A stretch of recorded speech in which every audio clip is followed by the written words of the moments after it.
반갑습니다. 요즘에 허리케인 어마가 카리브 해안을 강타하고 있죠. 오늘 미국의 그 남부 플로리다에 상륙한다는 뉴스가 있습니다. 우리가 그 교제하는 도미니카 선교센터는 다행히도 큰 피해가 없다고 합니다.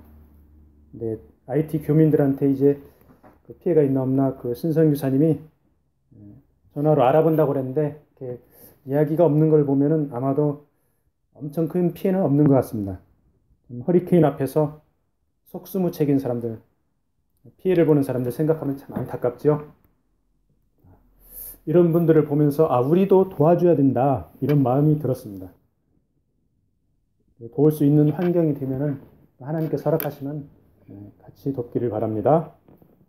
아까 주께 가까이라는 찬양을 함께 했는데 요즘에 이 찬양이 계속 입가에 맴돌고 있어요. 목마른 사람 사슴처럼 주님을 갈망하는 마음이 넘칩니다. 요즘에 이제 저번 주에 일을 그만두고 박보영 목사님 설교를 들으면서 그리고 이제 토미 테니의 다윗의 장막을 읽으면서 은혜의 시간들을 보내고 있습니다. 이 시간 말씀을 나누면서 간절히 주님의 마음을 주소서 하는 자세로 같이 말씀을 나누기를 바랍니다.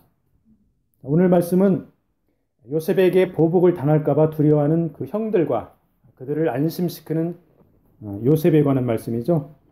그래서 오늘 제목은 형들을 위로하는 요셉입니다. 아버지 야곱이 소천하고 장례를 치렀죠.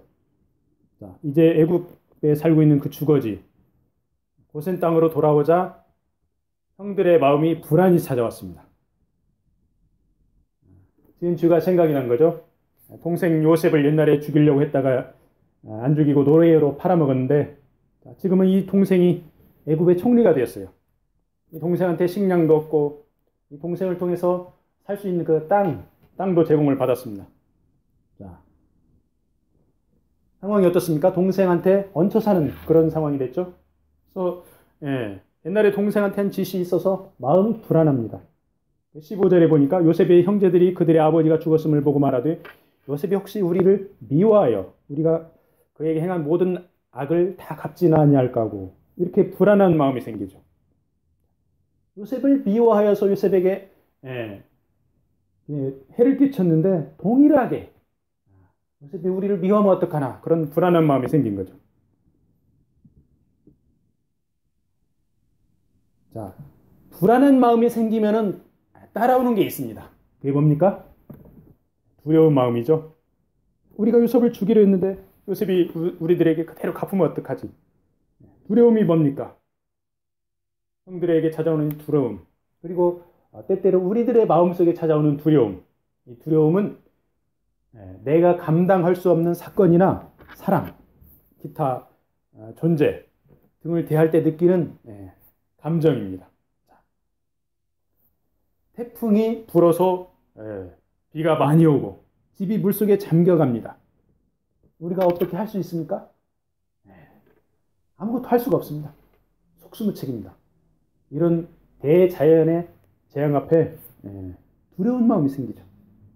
우리가 길 가다가 깜깜한 길가에서 권총 강도를 만날 수도 있죠. 마음속이 두렵습니다. 그리고 이제 어떤 사람들은 회사를 운영하다가 부도내어서 도망 다니는데 빚쟁이를 만날까봐 두려운 마음 등등 우리의 마음속에 여러 가지 두려움이 찾아올 수가 있죠. 두려움의 근본 원인은 내가 해결할 수 없는 연약한 존재라는 거죠. 이 두려움을 해결하기 위한 그 해결책 이론적으로는 굉장히 간단합니다. 내가 해결할 수 있는 능력이 되면은 해결할 수 있죠. 홍수에 잠기는 집을 보고 바람과 비를 멈추게 하면 되죠. 물을 기계로 퍼내면 됩니다. 이론적으로는 간단합니다. 근데 이게 쉽습니까? 자, 권총 광고가 나한테 왔어요. 그럼 나는 권총보다 더 센 무기를 가지고 있으면 돼요. 상대방을 제압하면 됩니다. 내가 빚쟁이를 만나면 두려운 마음이 있어요. 빚을 갚아야 된다. 빚을 갚을 수 있는 돈이 있으면 두려움이 해결이 됩니다. 이렇게 이론적으로는 간단하지만은 실제적으로 이 두려움을 없애기는 때로는 불가능할 수도 있고 때로는 굉장히 어려울 수도 있습니다. 그래서 사람들은 두려움을 없애기 위해서 여러 가지 나름대로의 방법을 추구합니다. 요셉의 형들은 두려움을 없애기 위해서 어떻게 시도를 했습니까? 요셉의 형들이 요셉이 똑같이 동일하게 갚을까봐 두려운 마음이 생겨서 추구한 방법은 바로 아버지 이름을 팔아먹는 것이었습니다. 요셉 동생아, 너 우리 동생 맞지? 아버지께서 살아계실 때 아버지께서 뭐라고 말씀하신 줄 아니? 용서해 주라고 그랬어. 요셉이 너희 형들이 잘못한 거, 그 다음에 죄 있으면 용서해 주라고 그랬어. 그러니까 제발 우리 좀 살려도 사정을 합니다. 앞으로 네 말 잘 들을게. 그리고 심지어 뭐라고 합니까? 우리가 너희들의 종이야. 너희 요셉 너의 종이야. 이렇게 표현합니다. 엎드려서 무릎 꿇고 한 말입니다. 우리 형들은 너의 노예와 같은 종들이야. 이렇게까지 살려달라고 간절히 애원을 합니다. 거기에 기본은 아버지의 이름을 팔아먹으면서 이렇게 합니다. 요셉은 형들의 이러한 모습을 보고 울음이 나왔습니다. 어린 시절 노예로 팔려와서 온갖 고생을 다 하면서 형들에 대한 그런 미운 마음이 없었겠습니까? 내가 형들 만나면 때려줄 거야. 해쳐버릴 거야. 이런 마음이 없었겠습니까? 분명히 있었을 것입니다. 그렇지만 이 형들을 다시 만나고 이 형들이 지금 살려달라고 무릎 꿇고 이렇게 간절히 외치는 이 모양새를 보고 특별히 아버지 야곱의 이름까지 들먹이면서 용서해달라고 살려달라고 이렇게 하는 것을 보니 요셉은 자신의 지난 세월에 온갖 고초가 떠올랐을 것입니다. 그리고 이러한 형들을 보면서 너무나도 안타깝다. 너무나 불쌍하다. 그래서 이제 울음이 터져나온 것이죠. 이 상황을 형들이 어떻게 해결해 볼 수 없는 그런 상황입니다. 이 상황을 누가 해결합니까? 이 형들의 두려운 상황을 풀 수 있는 사람은 바로 요셉밖에 없습니다. 이러한 두려운 상황이 오게 된 근본 원인은 죄 때문이죠. 형들의 죄 때문에. 형들이 요셉을 죽이려 하지 않고 팔아먹지도 않았다면 이렇게 두려울 일이 없어요. 나중에 몇십 년 만에 만나면은 전주가 없으면 아주 반갑게 얼싸안고 인사하고 좋아하고 그러죠. 옛날에 죄가 있으니까 두려운 마음이죠. 자신들의 죄가 생각이 나서 똑같이 당할까 두려웠던 것이죠. 이 형들처럼 우리도 살아가면서 우리 자신도 모르게 크고 작은 죄를 짓죠.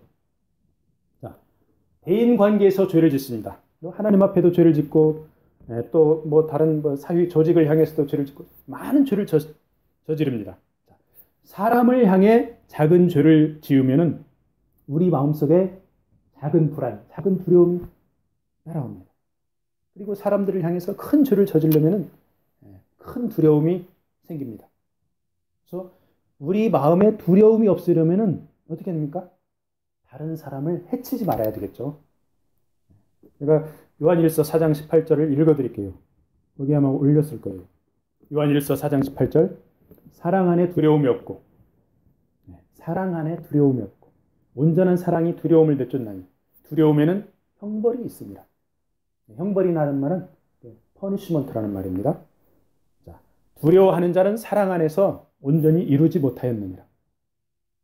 우리가 진정 하나님을 사랑하고 믿음 안에 거하면은 두려움이 없습니다. 그러나 믿음이 연약하고 사랑이 부족하면은 두려움이 몰려오죠. 두려움에는 형벌이, 징계가, 퍼니시먼트가 따라옵니다. 죄에 대한 심판을 말하죠. 요셉이 형들의 애원, 애걸복걸 살려달라고 하는 걸 들으면서 형들을 안심시킵니다. 요셉이 그들에게 이르되 형님들 두려워하지 마세요. 두려워하지 마소서. 내가 하나님을 대신하리이까. 당신들은 나를 헤아렸으나 형들은 나를 해치려고 했으나 하나님께서 그걸 선으로 바꾸셨습니다. 오늘과 같이 많은 백성의 생명을 구원하게 하시려고 하나님께서 선으로 바꾸셨습니다. 그래서 요셉은 자신의 위치, 자신의 포지션을 명확하게 깨닫고 있습니다. 자, 형들이 지은 죄를 심판할 분은 하나님이셔. 내가 아니야. 그렇지만은 형님들 두려워하지 마. 그 하나님께서 형들의 죄를 심판할 수 있는 하나님께서 상황을 좋게 만들었거든. 상황을 배드에서 굿으로 만들고 푸어에서 리치로 만들었거든. 형님들 두려워하지 마. 형들은 나를 해치려 했으나 바로 형들의 두려움의 원인을 정확하게 끄집어내죠. 형들의 마음속에 왜 두려움이 있나? 그거는 형들이 나를 해치려 했잖아. 그래서 형들의 마음이 두려운 거야. 요셉이 정확하게 원인을 끄집어냅니다. 그리고 그 형들의 해치려는 동기가 빗나갔죠. 나는 살아났어, 형들. 그리고 지금 나는 형들을 먹여 살릴 수 있는 위치에 있어. 그리고 그런 능력이 있어. 그리고 이렇게 상황이 된 것은 바로 하나님의 인도하심 때문이야. 그러니까 형들 두려워하지 말고 그 하나님을 온전히 믿고 따르면 돼. 이렇게 요셉이 이런 취지로 형들에게 위로를 합니다. 자, 형들 입장에서 보면은 정말로 부끄럽고 너무너무 감사한 동생이죠. 우리가 살아가면서 두려움이 생길 때 어떻게 됩니까? 내가 무슨 죄를 지었나 찾아서 회개를 해야 됩니다. 죄를 계속 지으면서 회개하지 않으면은 우리가 사단의 도구로 쓰임을 받습니다. 자, 형들이 요셉을 죽이려고 그랬죠. 사람을 죽이려고 하는 것은 큰 죄죠. 사단의 도구가 되는 거죠. 자, 동생을 팔아먹어서 동생의 마음속에 큰 상처를 주었습니다. 동생에게 죄를 저지른 겁니다. 다른 사람에게 마음에 상처를 주는 것 큰 죄죠. 아비에게 거짓말했죠. 동생 요셉이 피 묻은 옷을 주면서 맹수에게 물려 죽었어요. 아비에게 거짓말했습니다. 아비의 마음에 상처를 주고 아비에게 죄를 저질렀죠. 이렇게 아비의 마음에 상처를 주고 요셉의 마음에 상처를 주고 그 가정을 파탄을 내고 엄청난 죄를 저질렀습니다. 상처 주고 파괴하고 깨뜨리는 게 바로 사단의 도구로 전락을 하는 것이죠. 자, 그렇지만은 사단은 이렇게 모든 것을 파괴시키고 깨뜨리지만 하나님은 어떤 분이십니까? 생명을 살리고 구원하시는 하나님이십니다. 20절에 나와 있죠. 자, 우리들과 교제하는 사람들을 한번 보세요. 나로 인해서 상처받고 힘들어하고 고통받는 사람들이 있습니까? 우리가 사단의 도구로 쓰임을 받고 있기 때문에 그러죠. 즉각적으로 회개를 해야 됩니다. 나로 인하여서 위로받고 즐거워하고 치유받고 회복되고 그 생명이 살아나는 자가 있습니까? 우리가 하나님 앞에 쓰임을 받고 있기 때문이죠. 그래서 우리는 사단에게 쓰임을 받느냐 하나님 앞에 쓰임을 받느냐 각자 우리의 선택입니다. 우리는 이성이 있습니다. 내가 무엇을 선택하느냐 선택을 할 수가 있어요. 하나님께서 주신 이성이 있습니다. 그래서 내가 하나님 앞에 쓰임을 받아서 다른 사람의 생명을 살리고 위로하고 그래야 되느냐 내가 선택을 할 수가 있어요. 우리의 이성이 잘못된 생각을 하면 사단의 길을 선택해서 다른 사람을 자꾸 상처를 주고 괴롭히고 생명을 죽음의 길로 몰아넣는 그런 길을 하게 되죠. 그래서 하나님께서 우리 각자를 통해서 생명을 구원하는 역사가 있기를 축복합니다. 아멘. 자, 애원하는 형들을 보면서 울고 있는 요셉. 이 울음에는 형들에 대한 그 불쌍한 마음도 있었지만은 한편으로는 하나님의 인도하심이 너무너무 감사해서 울었겠죠. 그 기나긴 세월 동안 보디발의 집안에서 감옥에서 인고의 세월을 보내면서 오직 믿음으로 하나님을 따라오면서 살아온 그 지나온 삶을 되돌아보면서 형들을 보니까 눈물이 줄줄 흘렀죠. 그리고 요셉이 자신이 어렸을 때 꾼 꿈이 생각이 났겠죠. 형들의 곡식단이 요셉의 곡식단에 절을 했죠. 해와 달과 열한 별이 요셉에게 절하는 어렸을 때 꿈을 꿨죠. 어렸을 때니까 철도 모르고 신나게 이 꿈을 나발 물고 다니면서 형들에게 이야기하고 부모한테 이야기하고 아비의 사랑을 받으면서 신나게 살다가 형들에게 미움받고 인고의 세월 끝에 애굽의 총리로서 이렇게 형들이 이제 무릎 꿇고 있는 것을 보면서 자신이 어렸을 적에 꾼 그 꿈과 그 다음에 성장 환경 여러 가지 고생을 한 그 가운데서 하나님의 오묘한 섭리를 바라보고 그 하나님께 감사해서 요셉은 한없이 울었을 것입니다. 요셉에게는 자신의 삶을 관통하는 통찰력이 있었죠. 이 통찰력이 있기 때문에 형들을 위로할 수 있었습니다. 하나님이 주시는 긍휼한 마음이 있으므로 형들을 용서하고 위로한 것이죠.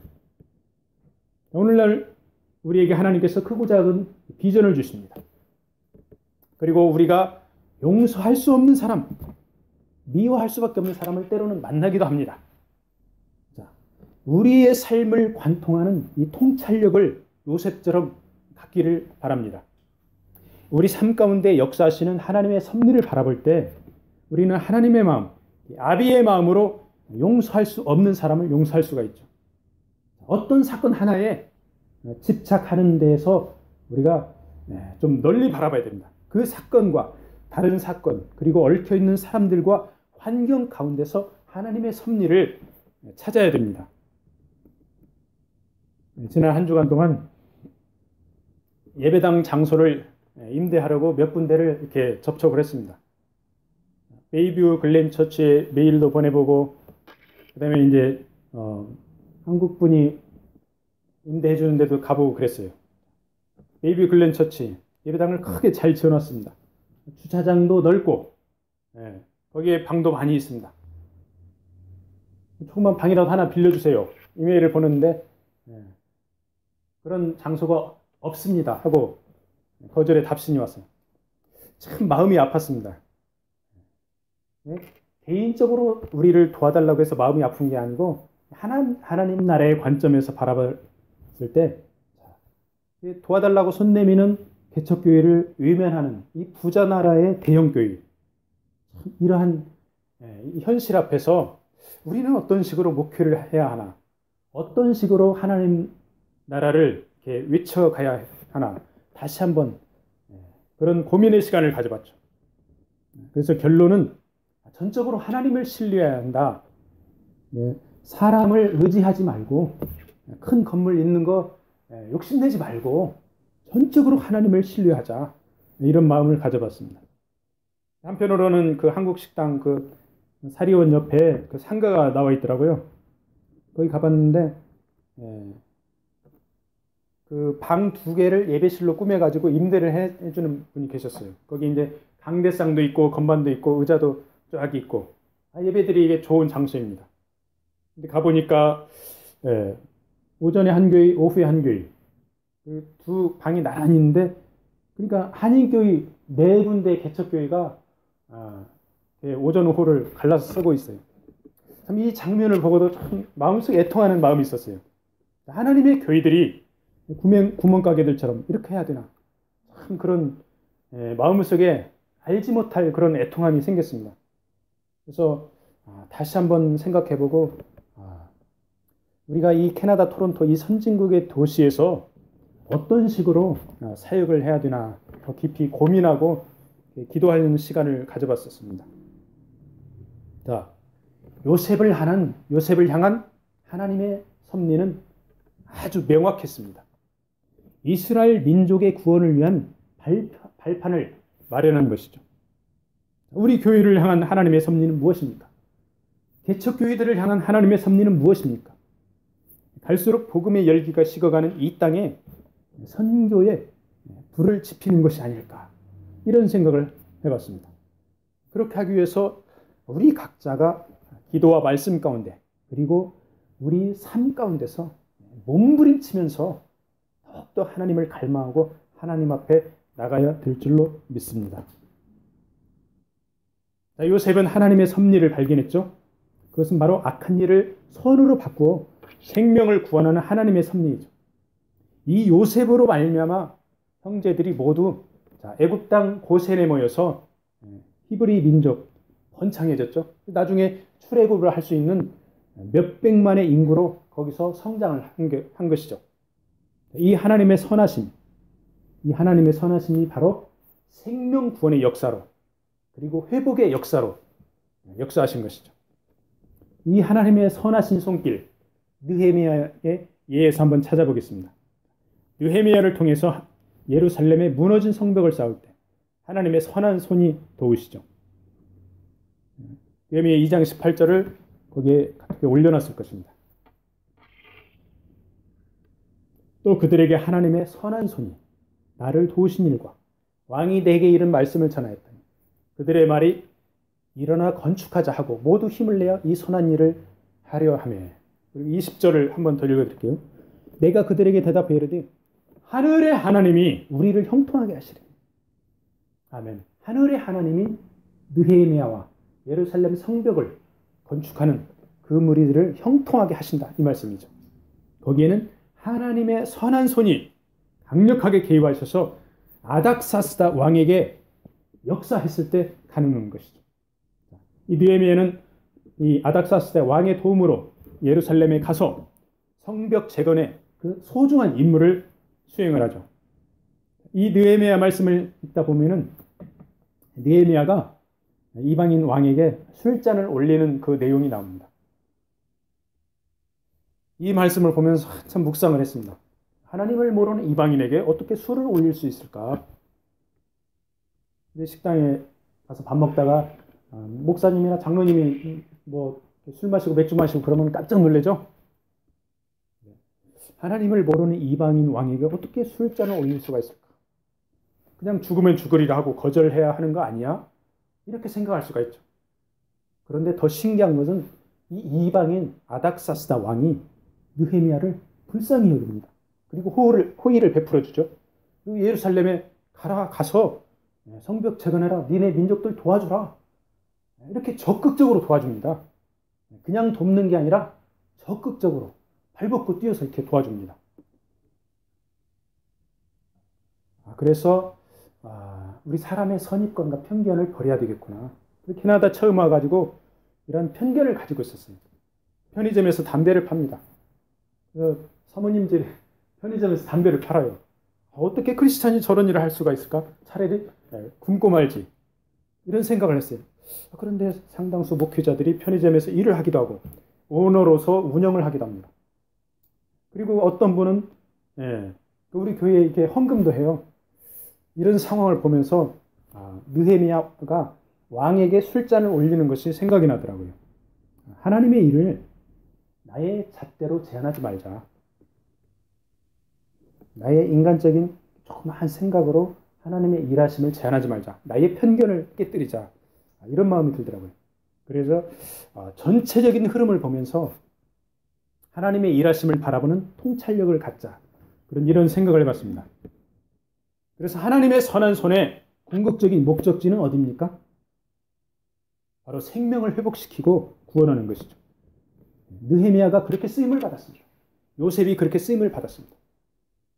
주님께서 우리 각자에게 통찰력과 지혜를 주시기를 축복합니다.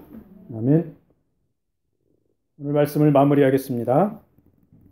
21절 말씀에 창세기 50장 21절 말씀에 당신들은 두려워하지 마소서. 내가 당신들과 당신들의 자녀를 기르리이다. 하고 그들을 간곡한 말로 위로하였더라. 자, 요셉이 두려워하는 형들을 위로합니다. 그런데 위로하는 데서 그치지 않습니다. 한 걸음 더 나갑니다. 형님들, 내가 형님들의 자녀들을 책임질게. 내가 길러줄게. 걱정하지 마, 형님들.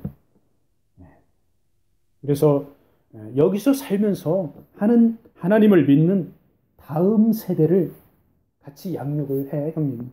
그리고 요셉에게는 충분히 그러한 능력이 있었습니다.